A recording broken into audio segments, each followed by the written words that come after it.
Capítulo 1. O caso do edifício Joelma, São Paulo, 1º de fevereiro de 1974. Uma manhã que virou inferno. Centenas de vidas ceifadas em um piscar de olhos. Mas o que poucos sabem é que muito antes das chamas consumirem o edifício Joelma, um horror mais antigo, mais visceral, já habitava aquele solo. Um crime brutal, almas silenciadas e talvez nunca libertadas. Você está prestes a mergulhar em um dos capítulos mais sombrios da nossa história, onde o terror não tem fim. Prepare-se para conhecer a história do edifício Joelma. Capítulo 2. O passado sombrio. Essa história de horror já havia sido escrita.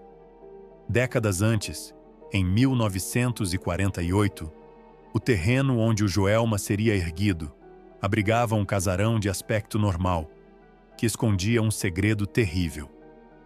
Foi ali que o professor Paulo Ferreira de Camargo cometeu um crime hediondo. Ele assassinou cruelmente sua mãe e suas 2 irmãs, jogando os corpos delas em um poço nos fundos da propriedade.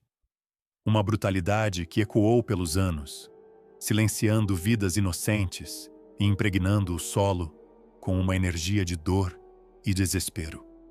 Seria apenas uma coincidência que tanta desgraça se abateria sobre um local com um passado tão terrível? Ou a própria terra já carregava uma maldição, esperando-os o momento certo para revelar sua verdadeira face? Essa mancha no passado foi o prelúdio para o que viria. Capítulo 3. A ascensão do Joelma e a tragédia anunciada. Sobre aquele solo manchado de sangue, nos anos 70, um novo gigante se erguia, o edifício Joelma. Projetado para ser um símbolo de modernidade e progresso, ele ignorava, ou talvez subestimava, os sussurros do passado que ainda pairavam sobre o terreno. Ninguém imaginaria que sua imponência seria tão efêmera. Em 1º de fevereiro de 1974, a cidade de São Paulo presenciou um dos eventos mais chocantes de sua história. Um incêndio devastador irrompeu no 12º andar, espalhando-se com uma velocidade aterrorizante, transformando o prédio em uma fornalha de concreto e aço. A fumaça densa, as chamas vorazes, o desespero nos rostos das pessoas presas. Centenas de vidas foram ceifadas, muitas delas sem identificação, transformadas em cinzas. Entre as vítimas, 13 corpos, carbonizados a ponto de se tornarem irreconhecíveis, foram sepultados juntos, em uma vala comum, conhecidos como as 13 Almas. A tragédia do Joelma não foi apenas um incêndio, foi uma ferida aberta na cidade. Um grito de horror que ecoaria por décadas. Capítulo 4. Os relatos sobrenaturais e as almas inquietas. A tragédia das chamas pode ter sido extinta, mas o horror do edifício Joelma estava longe de acabar. Com o tempo, o prédio, hoje rebatizado, começou a ser palco de fenômenos inexplicáveis. Zeladores, funcionários e até visitantes relatam experiências que arrepiam a espinha. Barulhos estranhos ecoam pelos corredores vazios, passos sem corpo, vozes sussurradas que parecem chamar por ajuda e o som inconfundível de lamentos. Portas se abrem e fecham sozinhas, elevadores se movem sem que ninguém os acione, sugerindo uma presença invisível.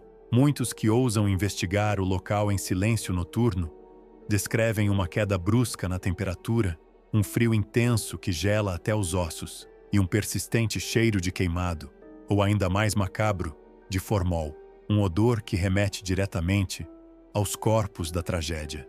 Há quem jure ter visto vultos e sombras, figuras etéreas que se manifestam e desaparecem rapidamente, como se estivessem presas em um loop eterno de dor e desespero. Esses relatos consistentes, que se acumulam ao longo de décadas, sugerem que as almas das vítimas, tanto do incêndio quanto do terrível crime do poço, nunca encontraram paz. Elas permanecem ali, presas entre dois mundos, clamando por algo que talvez nunca possa ser dado, a libertação de uma memória de horror. Capítulo 5. As teorias e a persistência do mistério. Diante de tantos relatos perturbadores, a pergunta persiste: seriam esses fenômenos meras lendas urbanas ou há algo mais profundo em jogo? Muitas teorias tentam explicar a persistência dessas manifestações no edifício Joelma. Uma das mais aceitas é a da energia residual, que sugere que eventos traumáticos e de grande sofrimento deixam uma impressão energética no local, como um eco eterno da dor. Outros acreditam firmemente na presença de almas presas, espíritos das vítimas que, pela forma abrupta e violenta de suas mortes, não conseguiram encontrar descanso e continuam vagando pelos corredores onde seus destinos foram selados. Há ainda quem fale de uma maldição do terreno, uma força sombria que já existia antes mesmo da construção do prédio e que atrai ou intensifica as tragédias. A própria cidade de São Paulo, de certa forma, reconheceu essa carga mística. No cemitério onde foram sepultados, um memorial, o Jardim das 13 Almas, foi erguido, um reconhecimento tácito da crença popular na presença dessas vidas que não se foram completamente.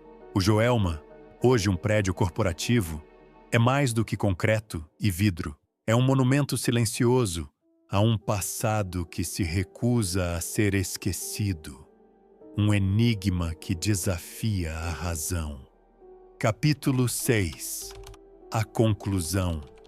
O edifício Joelma, hoje o edifício Praça da Bandeira, se ergue imponente no coração de São Paulo. Por fora, ele parece apenas mais um prédio comum em uma metrópole agitada. Mas por dentro, segundo muitos, ele pulsa com memórias, medos e vozes de um passado que insiste em ecoar.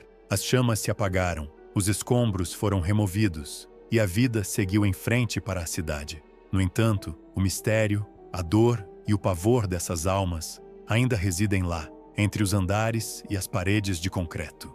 Da próxima vez que você passar pela Avenida 9 de Julho, olhe para o alto. O Joelma está de pé e as vozes, elas ainda clamam. O que você acha que realmente aconteceu naquele dia? Compartilhe sua opinião nos comentários. E não se esqueça de se inscrever para mais histórias que desafiam a realidade.